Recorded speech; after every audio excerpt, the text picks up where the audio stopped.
Hi കൂട്ടുകാരെ, എല്ലാവർക്കും സുഖം തന്നെയല്ലേ? നമുക്ക് കയ്പില്ലാതെ നാരങ്ങ കൊണ്ട് എങ്ങനെ അച്ചാറുണ്ടാക്കാം എന്ന് നോക്കിയാലോ? അതും വളരെ രുചികരമായിട്ടുള്ള ഒരു അച്ചാർ. അപ്പോൾ അതിനായിട്ട് എടുത്തിരിക്കുന്നതെന്ന് പറഞ്ഞിട്ടുണ്ടെങ്കിൽ നാരങ്ങയുടെ തൊലിയാണ് കേട്ടോ. എന്ന് വെച്ചിട്ടുണ്ടെങ്കിൽ പിഴിഞ്ഞ് ചാറെടുത്തതിന് ശേഷമുള്ള തൊലി, അത് ഉപ്പിലിട്ട് വെച്ചിരിക്കുന്നു.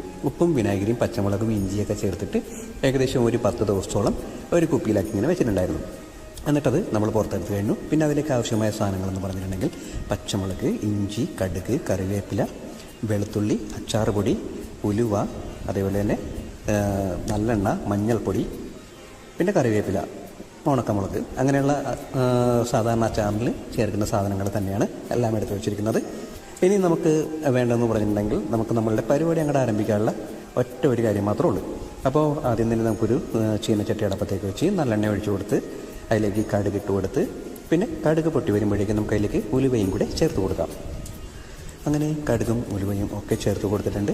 ഇനി ഉള്ള പരിപാടി എന്ന് പറഞ്ഞിട്ടുണ്ടെങ്കിൽ നമ്മൾ ഈ അരിഞ്ഞു വെച്ചിരിക്കുന്ന സാധനങ്ങളുണ്ടല്ലോ, അതായത് ഇഞ്ചി, വെളുത്തുള്ളി, പച്ചമുളക്, കറിവേപ്പില, ഇതൊക്കെയെല്ലാം ഒരു തരി വെള്ളമില്ലാത്ത രീതിയിൽ നല്ലതുപോലെ ഒന്ന് വഴറ്റിയെടുക്കണം.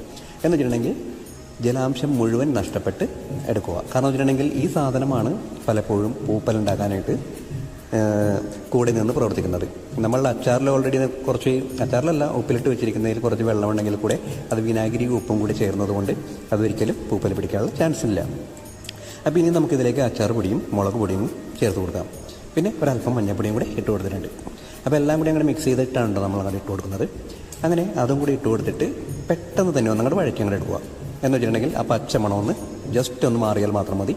ഒരുപാട് വഴറ്റി കരിയിച്ചൊന്നും എടുക്കേണ്ട കാര്യമൊന്നുമില്ല. അങ്ങനെ അതും റെഡി ആയിട്ടുണ്ട്.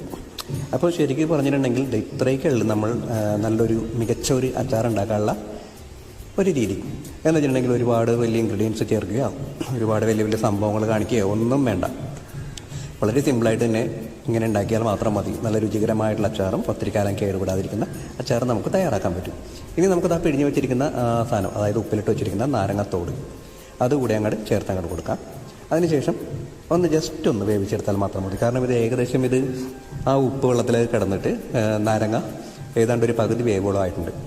ഇനി നമുക്ക് ഏറ്റവും അവസാനം കുറച്ച് കായവും കൂടെ ചേർത്ത് കൊടുക്കാം. കായപ്പൊടി ഉണ്ടെങ്കിൽ കായപ്പൊടി ചേർത്ത് കൊടുക്കാം.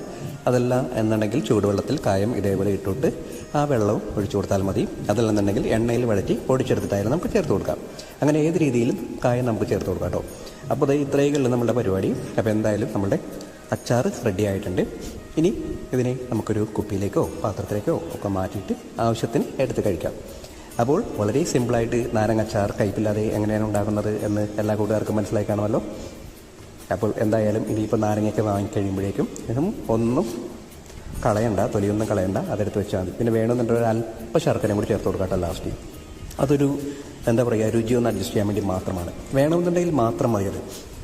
അപ്പോൾ നമ്മളുടെ അച്ചാർ, നാരങ്ങച്ചാർ, രുചികരമായിട്ടുള്ള നാരങ്ങച്ചാർ തയ്യാറായിട്ടുണ്ട്. എല്ലാ കൂട്ടുകാരും എന്ന് ട്രൈ ചെയ്ത് നോക്കുക. സ്നേഹത്തോടെ, അല്ലു.